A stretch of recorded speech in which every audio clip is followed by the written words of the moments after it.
terdapat hadratin Nabi Mustafa Rasulullah sallallahu alaihi wasallam wa ala alihi wa azwajihi wa dzurriyyatihi wa ali baitihi kama sabil akhir semua pada Sayyidina Muhammad bin Isa wa sallallahu alaihi muqaddam Muhammad bin Ali wa Alawi khusus ila sahib al-mu'allif hadha al-kitab Syekh Salim bin Samir al-Hadrami anna Allah yanfa'u barakatihi wa sharrihi wa barihim wa 'udhu min nafahati bid-din wa dunya wal akhirah. Al-Fatihah. A'udzu billahi minasy syaithanir rajim. Bismillahirrahmanirrahim. Alhamdulillahi rabbil alamin arrahmanir rahim maliki yaumiddin iyyaka na'budu wa iyyaka nasta'in ihdinas siratal mustaqim siratal ladzina an'amta 'alaihim ghairil maghdubi 'alaihim waladdallin amin.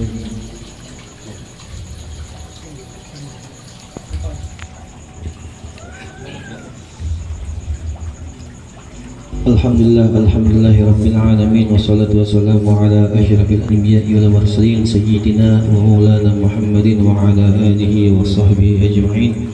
Allahumma salli wa sallim ala sayyidina Muhammadin salatan taghfir biha dhunub wa tuslihu biha al-qulub wa tantaliqu bil usub wa talinu biha as-sawab wa ala alihi wa sahbihi wa man ilayhi mansub. Subhanaka la ilma lana illa ma 'allamtana innaka antal alimul hakim. Ya Fattah ya Alim iftah alaina futuhal arifin rabbi shrah li sadri wa yassir li amri wahlul 'uqdatam min lisani yafqahu qawli.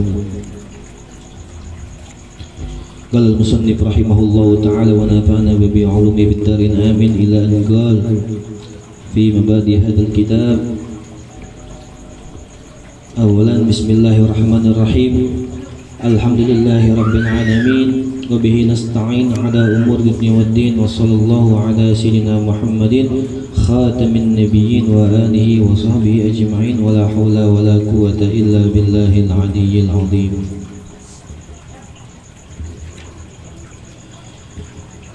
Di sini dikatakan alhamdulillah, pertama-tama puji syukur kepada Allah Subhanahu wa taala, Tuhan semesta alam, yang mana pada malam hari ini kita dipertemukan kembali dalam acara pembukaan, insyaallah. Pembukaan majlis kita dimulai di Pala Bali, enggak di Pondok Terong lagi ya. Jadi mulai Selasa depan, malam Selasa depan di Pala Bali. Insyaallah yang berkenan hadir, yang tidak berhalangan. Yang berhalangan nggak apa-apa.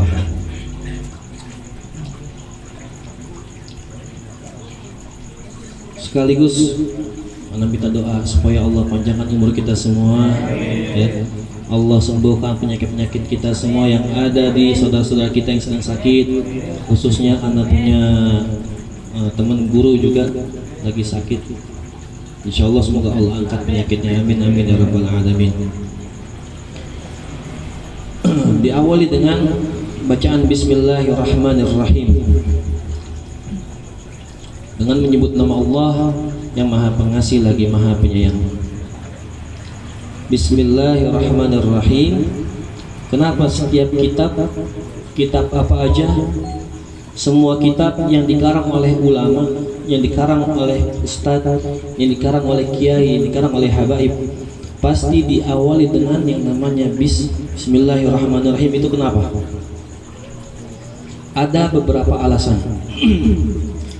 Yang pertama adalah iktida bi kitabillah, mengikuti Al-Qur'anul Karim, kitabnya Allah Subhanahu wa taala, firman-Nya Allah Subhanahu wa taala.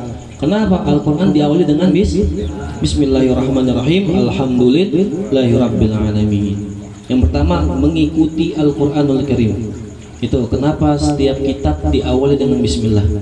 Yang kedua, iktida bi Rasulillah, mengikuti sunnahnya Rasulullah SAW. Rasulullah setiap mau ngirim surat, kemana aja Rasulullah bikin surat, mau dikirim ke kerajaan, mau dikirim ke kesultanan, mau dikirim kemanapun, Rasulullah pasti ketika nulis surat itu diawali dengan bismillah di dalam suratnya. Bismillahirrahmanirrahim. Alhamdulillahirabbil alamin wa bihi nasta'in, dan seterusnya. Kita mengikuti sunnahnya Rasulullah SAW. Itu yang kedua. Yang ketiga, kullu amrin dzibalin la yubda'u bil basmalah fahuwa aqta au abtar. Setiap amal kebaikan yang mana di dalamnya ada kebaikan, nilai ibadah di mata Allah Subhanahu wa taala, ketika amal tersebut kita tidak awali dengan yang namanya bismillah, amal tersebut pahalanya putus. Abetar bahwa aktornya putus. Jadi nggak ada keberkahan di dalam amal tersebut. Jadi kalau kita beramal kebaikan harus diawali dengan yang namanya Bismillahirrahmanirrahim, karena kita butuh yang namanya pertolongan Allah Subhanahu wa taala. Kita awali Bismillahirrahmanirrahim di setiap amal. Kenapa? Karena setiap amal yang diawali bismillah itu pasti ada keberkahan di dalamnya. Tapi sebaliknya, ketika amal yang tidak diawali dengan bismillahirrahmanirrahim, itu keberkahannya terputus, kepotong keberkahannya. Nggak ada keberkahan di dalam amal tersebut ya. Loh, yang pertama. Jadi ada 3 alasan ya. Yang pertama ikut Al-Quran, yang kedua mengikuti Rasulullah, yang ketiga setiap amal yang mana tidak ada bismillah di dalamnya, amal tersebut putus, nggak ada keberkahan. Tuh, bismillahirrahmanirrahim. Yang kedua, alhamdulillah. Alhamdu lugatan at-tana. Alhamdu itu secara bahasa artinya adalah pujian melalui lisan kita. Ucapannya gimana? Alhamdulillah, segala puji bagi Allah yang telah memberikan kita semua nikmat. Ketika Allah turunkan kita nikmat kepada kita, kita bilangnya apa? Alhamdulillah, kita puji Allah. At-tana, pujian hanya bagi Allah. Itu melalui lisan. Yang kedua melalui aplikasi ataupun amal keseharian kita. Dengan apa? Dengan cara kita bersyukur kepada Allah. Ketika kita ditambah nikmat oleh Allah, kita semakin giat dalam beribadah. Itu yang kedua dalam segi perbuatan. Yang pertama dalam segi ucapan atau perkataan, yaitu alhamdulillah. Kita bersyukur, segala puji bagi Allah yang telah memberikan kita nikmat. Itu dengan ucapan kita puji Allah Subhanahu wa taala. Yang kedua dengan amal ibadah kita. Ketika Allah memberikan kita nikmat, bukan semakin kita kufur, bukan semakin kita jauh daripada ibadahnya Allah, tapi apa? Tapi semakin meningkatkan ibadah kita kepada Allah. Ketika Allah kasih nikmat kita, Allah kasih kita kekayaan, Allah kasih kita kepintaran, Allah kasih kita ketampanan, kecantikan, kegantengan, semuanya, kita malah semakin bersyukur kepada Allah dengan cara kita beribadah lebih giat kepada Allah Subhanahu wa taala. Ketika Allah tambah kita nikmat rezeki, bukan semakin kita malas beribadah, tapi semakin kita kuat dalam beribadah kepada Allah. Itu dalam segi amal. Jadi ada 2, dalam segi perkataan dan segi perbuatan. Dengan perkataan kita memuji Allah, dengan perbuatan kita semakin giat dalam beribadah kepada Allah Subhanahu wa taala. Alhamdulillahirabbil alamin, Tuhan semesta alam. Rabb artinya Tuhan. Tuhan semesta alam, Rabb pembimbing yang membimbing kita. Al-alamin, alam semesta, seluruh alam, apapun itu, dari manusia, dari mulai binatang-binatang, hewan-hewan, pohon-pohonan, tumbuh-tumbuhan, malaikat, para nabi, semua itu adalah makhluknya Allah, al-alamin. Jadi Tuhan semesta alam. Wa bihi nasta'in, dan hanya kepada Allah Subhanahu wa taala kita meminta pertolongan. Jadi kalau kita lagi butuh, kita datang ke mana? Datangnya ke Allah Subhanahu wa taala. Kalau kita lagi butuh sesuatu, kita butuh rezeki, buat apa? Buat bayar utang misalkan. Kita ngadu sama Allah, kita sholat tahajud, ya, kita berdoa, angkat tangan kepada Allah Subhanahu wa taala. Bukannya datang ke renten nih, bukannya datang ke dukun, tapi datangnya ke Allah. Kenapa? Karena segala pertolongan itu datangnya dari Allah Subhanahu wa taala. Ala umuri dunya. Tuh, dari segi urusan dunia kita butuh rezeki, kita minta tolong sama Allah. Kita butuh surga, kita minta sama Allah.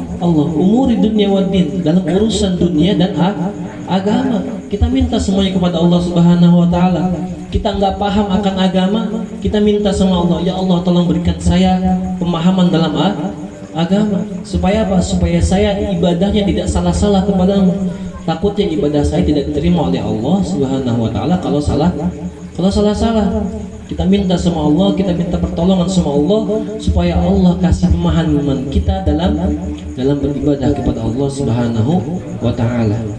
Wa sallallahu dan selawat atas Nabi Muhammad sallallahu alaihi wasallam. As-salatu minallahi rahmah. Salat atau selawat dari Allah itu adalah sebuah rahmat, sebuah kasih sayang. Ya. Kalau kita berselawat kepada Allah, berapa rahmat yang turun kepada kita? Berapa rahmat yang turun kepada kita? Satu selawat 10. Sedangkan kita masuk ke dalam surganya Allah hanya butuh satu rahmat. Ya. Ketika dihitung dalam timbangan nikmat mata dengan ibadah kita ratusan tahun, itu lebih menang daripada nikmat mata. Timbangan nikmat mata itu lebih menang, lebih unggul daripada amal ibadah yang ratusan tahun. Lalu hamba ini bertanya kepada Allah, ya Allah, saya ibadah ratusan tahun, kenapa cuman nikmat mata yang satu ini dia yang menang? Kemana ibadah saya yang ratusan tahun? Kata Allah, kamu masuk surga dengan rahmatku. Kamu masuk surga dengan rahmatnya Allah. Langsung dikutuk sama Allah Subhanahu wa taala. Ya udah, kamu masuk neraka. Akhirnya diminta maaf sama Allah, dia masuk surga, ke surganya Allah dengan satu rahmat doang, satu rahmat saja. Ya, sedangkan kita berselawat kepada Allah, kita mendapatkan 10 rahmat. Ya, berarti kita sudah pantas belum dapat masuk surganya Allah. 10 rahmat kita dapat, satu selawat kita dapat 10 rahmat. Sedangkan masuk surganya Allah hanya butuh satu rahmat, hanya butuh satu rahmat ya Allah Subhanahu wa taala. Selawat dari Allah itu adalah sebuah rahmat. Dan dari manusia adalah doa. Ya, kita berdoa. Dengan selawat kita berdoa. Jadi kalau misalkan kita doa sama Allah Subhanahu wa taala, doa doang nih tanpa ada selawat. Biasa kita doakan bismillahirrahmanirrahim, alhamdulillah, Allahumma sholli wa sallim ala sayyidina Muhammadin wa ala sayyidina Muhammad, baru kita ucapin doa kita tuh. Ya. Pasti dari dulu diajarin sama orang tua kita, sama guru-guru kita, pasti ada selawatnya, ya enggak? Ya, benar. Karena apa? Karena ketika kita berdoa kepada Allah tanpa ada selawat, misalkan kita doa, ya Allah tolong beri saya rezeki yang banyak, tapi nggak ada selawat, itu doanya itu nyangkut di langit-langit, nggak bisa tembus. Akan tetapi kalau misalkan kita sandingkan dengan selawatnya kepada Rasulullah SAW, itu bisa tembus doa kita ke langit-langit. Itu berkahnya selawat. Bahkan Nabi Adam alaihi salam itu diterima taubatnya oleh Allah gara-gara dia selawat kepada Rasulullah. Allah bertanya, bukan Allah nggak tahu, dari mana engkau tahu Nabi Muhammad? Kata Allah kepada Nabi Adam, sesungguhnya tertulis di tiang aras itu nama engkau dan nama satu makhluk, pasti makhluk ini adalah makhluk yang mulia. Kenapa? Karena namanya disandingkan dengan namanya Allah Subhanahu wa taala. Siapa dia? Nabi Muhammad sallallahu alaihi wasallam. Laula Muhammad ma khalaqtuka ya Adam. Kalau bukan karena Nabi Muhammad, aku enggak bakal ciptain kamu wahai Adam. Itu kata Allah. Jadi selawat kepada Rasulullah, minimal kita selawat kepada Rasulullah 100 kali sehari. Kalau bisa 100, misalkan setiap habis sholat 200. Jadi satu hari kita bisa selawat 1000 dikaliin. Ya.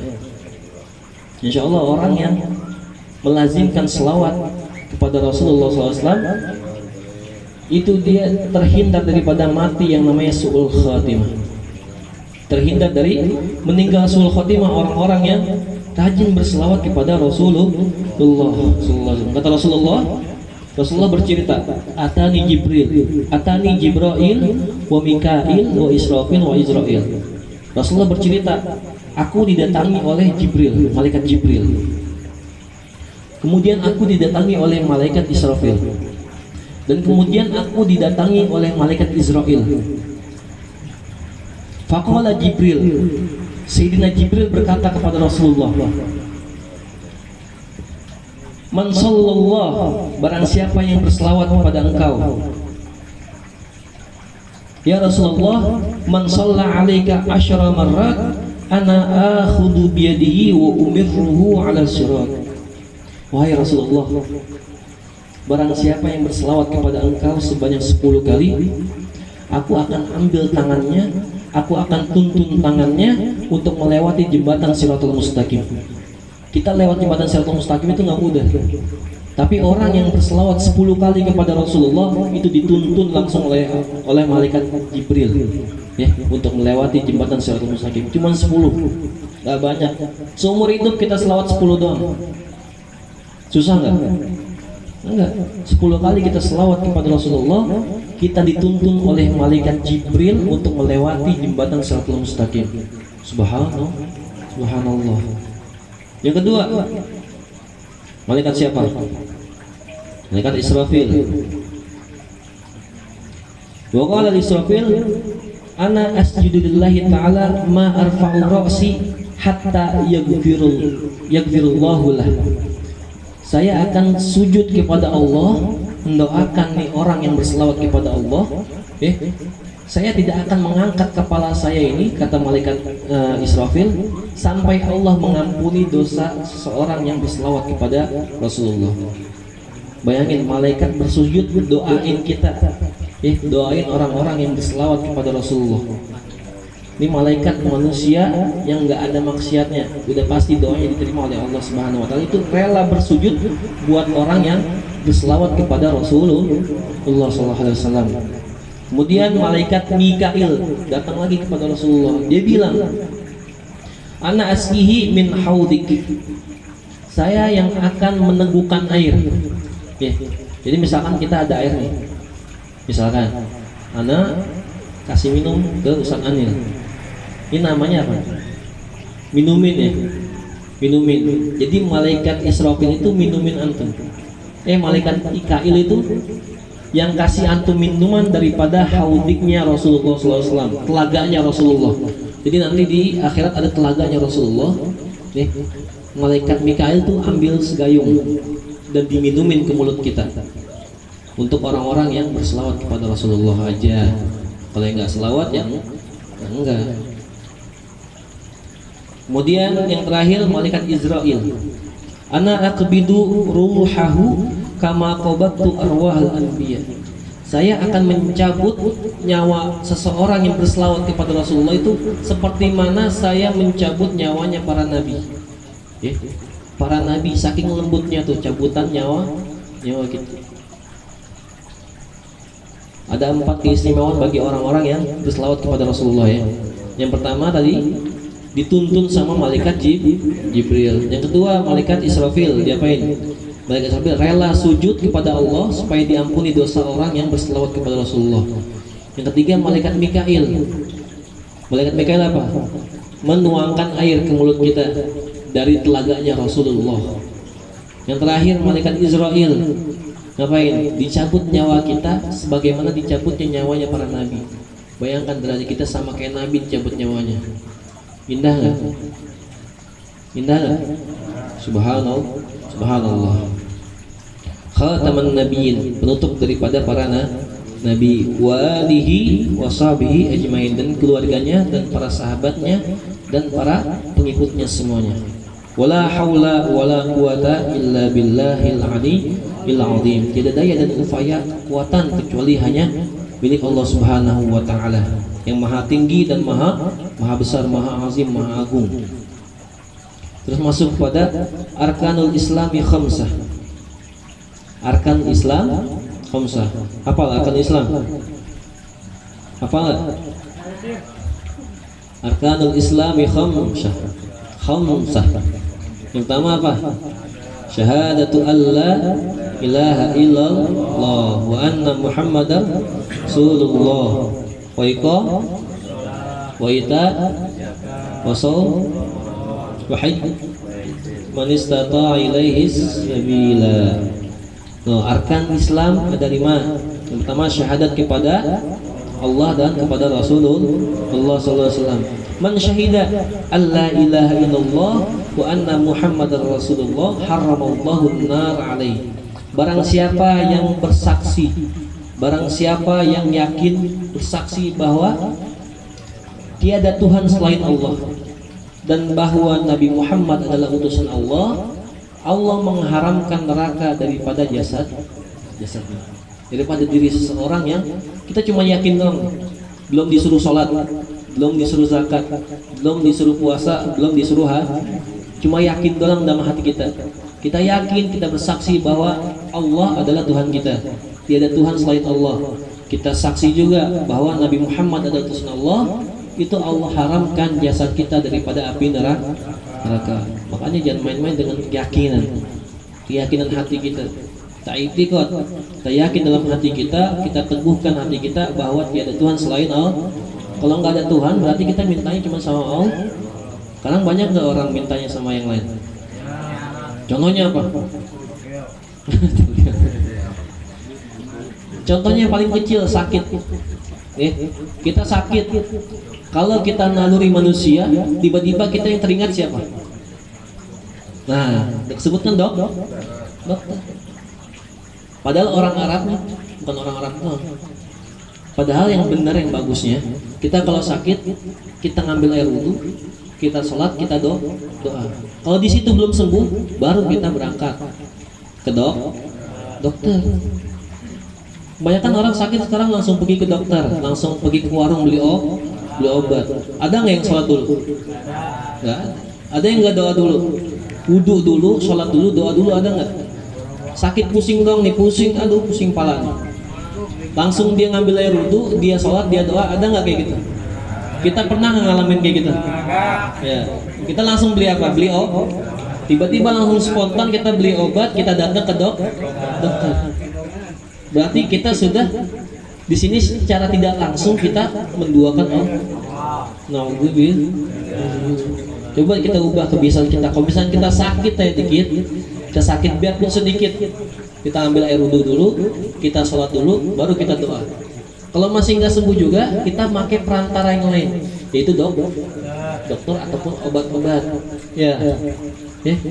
Kita utamain dulu Allah, baru kita yang kedua perantara yang lain. Tuh, diubah kebiasaan kita. Jangan sampai kebiasaan yang sedikit ini bisa membuat kita itu berkeyakinan selain Allah. Hati-hati. Karena kita malah gampang banget buat murtad nih. Kalau kita nggak hati-hati, kalau kita nggak hati-hati, kita harus tahzir dalam hati kita harus tahzir dalam hidup kita, hati-hati. Makanya kenapa dihimbau dengan hal-hal yang misalkan yang menduakan Allah. Misalkan kita nih lagi sakit, ataupun kita lagi ada masalah di warung kita, ataupun di bisnis kita. Sekarang nggak banyak orang datang ke dukunnya. Banyak nggak datang ke dukun? Walaupun di kedoknya dukun, berseliputan paranormal. Ustaz, doain aneh biar warungnya laris. Ya udah nih, taruh di warung ente. Banyak nggak kayak gitu? Hati-hati. Ini udah masuk ke dalam kategori syirik. Hati-hati, ya. Kalau misal kita keyakinan, misal kita yakin dalam hati kita nih, yakin banget kalau itu bakal bikin dagangan kita laris, kita yakin nih bikin dagangan kita laris, udah kita jatuhnya syirik kepada Allah. Tapi kalau misalkan kita yakinnya gini, ini cuma perantara dari Allah, wasilah daripada Allah, ini masih dimaafkan, nggak apa-apa. Karena apa? Karena kita tetap keyakinannya kepada Allah, bahwa Allah yang ngasih ini sebagai wasilah, yang bikin dagang kita laris, yang bikin kita sembuh. Tetap intinya kepada Allah Subhanahu wa ta'ala. Bersyahadat kepada Allah, kita bersaksi bahwa tiada Tuhan selain Allah dan bahwa Nabi Muhammad adalah utusan Allah. Wa iqamus shalah, dan kita dirikan salat. Man taraka shalah muta'ammidan faqad kafara biha jahra. Barang siapa yang meninggalkan salat secara sengaja, maka dia sudah jelas kafir. Hati-hati. Man taraka shalah muta'ammidan, secara sengaja. Pernah nggak kita ngerasain dalam hati kita nih, ketika kita ninggalin sholat biasa aja, nggak ada rasa sakit di hati kita? Pernah nggak? Pernah nggak? Kita nih ninggalin sholat, misalkan zuhur nih, udah datang waktu zuhur, sampai asar kita nggak sholat, dan dalam hati kita tuh nggak ada rasa sakit sedikit aja. Pernah nggak ngerasa kayak gitu? Hati-hati, khatamallahu ala qulubihim. Allah sudah bikin hati kita beku. Ini kita harus banyak-banyak berdoa, harus banyak-banyak bertaubat kepada Allah Subhanahu wa taala. Kenapa? Allah udah bikin mati hati kita tanpa ada rasa sakit ketika kita ninggalin sholat. Dan bersyukurlah bagi orang-orang yang masih hatinya sakit ketika meninggalkan sholat. Alhamdulillah, bersyukur sama Allah. Jangan cuma sakit hati doang, tingkatin sholat. Jangan tinggalin yang penting kok sakit hati, tinggalin aja nggak apa-apa. Ya nggak ada kayak gitu, yang nggak ada. Tetap harus sholat. Cuman kelebihannya kita masih dikasih hati sama Allah Subhanahu wa taala. Tapi yang parahnya, kalau misalnya meninggalin sholat, nggak ada rasa sedikit pun dalam hati kita sakit. Itu naudzubillah summa naudzubillah min. Semoga Allah kasih hidayah kita semua. Amin ya rabbal alamin. Mendirikan sholat, wa ita'uz zakah, bayar zakat. Bulan-bulan tertentu ya, bulan Idul Fitri, ita'uz zakah. Wa shaumu Ramadan, dan puasa di bulan Ramadan. Nanti ada babnya. Wa hajjul bait man istata'a ilaihi sabila, dan kita pergi haji bagi yang mampu. Bagi yang mampu pergi. Yang nggak mampu jangan jual rumah, pulang haji kita gelandangan. Hati-hati. Makanya dikasih di belakang sini, man istata'a, barang siapa yang mampu. Yang mampu pergi pak haji. Tanahnya hektar-hektar gak pergi haji ya. Tapi namanya udah haji, dipanggil orang sama haji, didoain biar pergi haji kagak pergi hajinya. Ini bukan haji ya.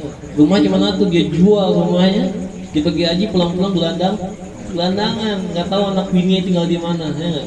Itu namanya nyusah. Yang bagi mampu, yang punya rezeki lebih, baru dipersilakan buat pergi haji. Man istata'a ilaihi sabila.